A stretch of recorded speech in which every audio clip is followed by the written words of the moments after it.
There once was a small village in the heart of Africa, nestled between the sun-baked plains and the verdant jungles that stretched as far as the eye could see. The people there were simple folk who lived in harmony with the land and its bountiful nature. They were happy, and their lives were good. One of the village elders was an old man named Mbu. He was renowned for his wisdom and the mystical connection he shared with the animals. Mbu could speak to the creatures and understand their languages just as easily as he could converse with his own people.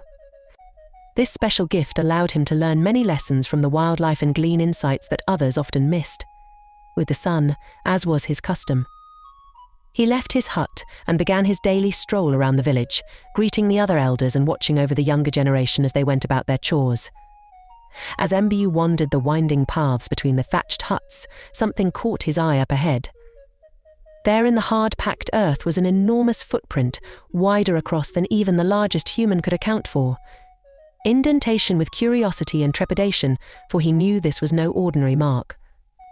The footprint was deep, solid and cylindrical, the telltale sign of one of the mightiest animals to walk the land. An elephant had passed through the village sometime during the night. As a privileged speaker of the animal tongues, Mbu understood better than most the grave threat that elephants could potentially pose. Even if this particular behemoth has shown no signs of aggression, its presence alone stirred up age-old fears in the villages when word began to spread. An elephant's raw size and power was enough to crush homes and trample crops if its disposition ever turned foul. Many in the village began panicking at the thought of an elephant lurking about and urged Mbu to take action to protect the people.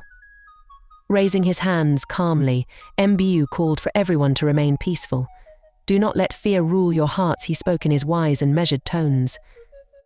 This elephant passing was merely a wandering occurrence, not an omen of unrest or famine.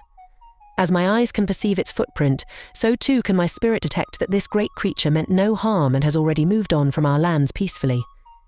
While many found reassurance in Mbu's calming words, given his profound connection to the animals, there were still those who disagreed and demanded swift retaliation against any potential threats, no matter how theoretical.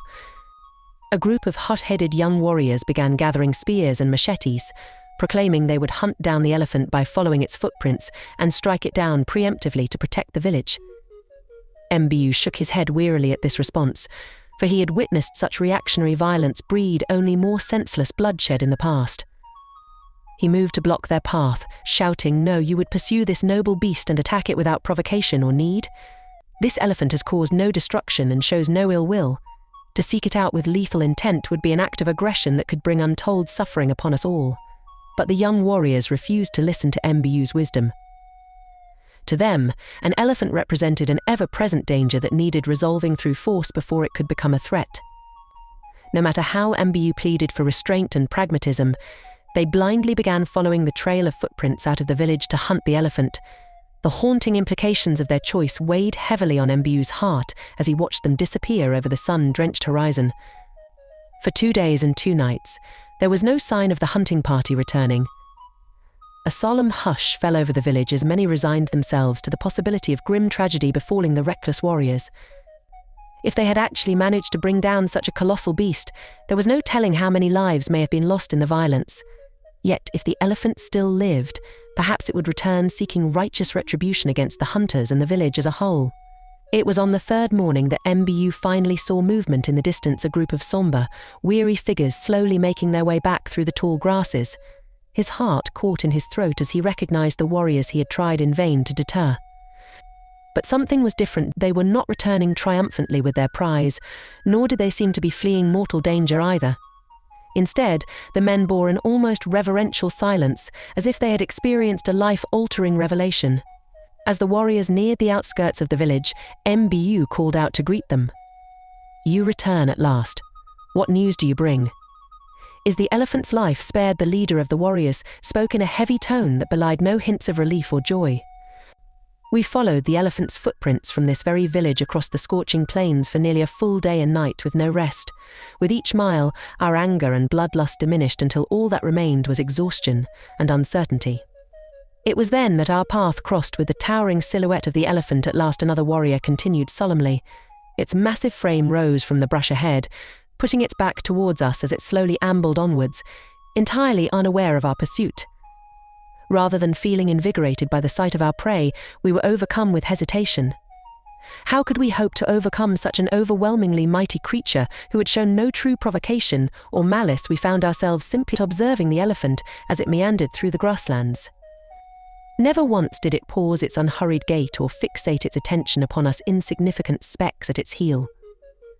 For the beast, we were less than an afterthought, mere insects unworthy of even a passing glance. There was no need to chase or rout such beings when it could simply continue about its way undisturbed and unbothered. After trailing behind the oblivious elephant for what felt like an eternity, we suddenly came upon a dwindling waterhole surrounded by dozens, perhaps hundreds, of its cylindrical footprints, the original warrior said, a haunted look entering his eyes. It was then that the full weight of our arrogance and naivety struck me. The elephant was not a threat or a villain, but an ordinary and peaceful denizen of the land, just as we were. By foolishly deciding to hunt and slay it, we had disrupted the natural balance and order of the realm we all called home. The grizzled warrior fell to one knee, consumed with remorse and humility. Arroyo.